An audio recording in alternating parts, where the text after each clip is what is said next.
Hey, welcome back to RamZland. Today I'd like to look at some bacteria that's growing in Greg's unpasteurized apple cider under a microscope. Check this out.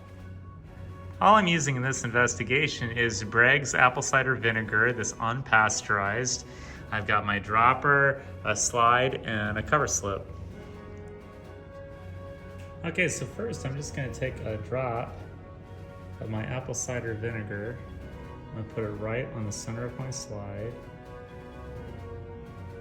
And then I'm gonna take my cover slip and I'm gonna very slowly put it over the drop so I don't get too many air bubbles.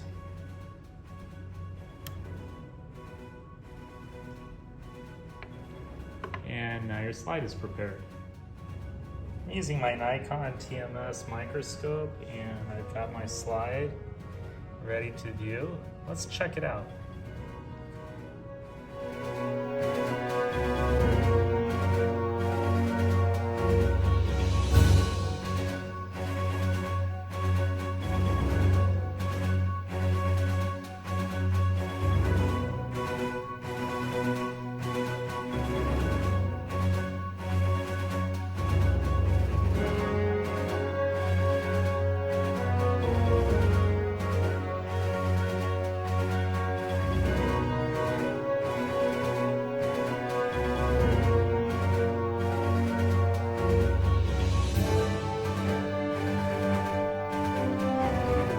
I hope you enjoyed today's edition of RamZland, and I'll see you next time.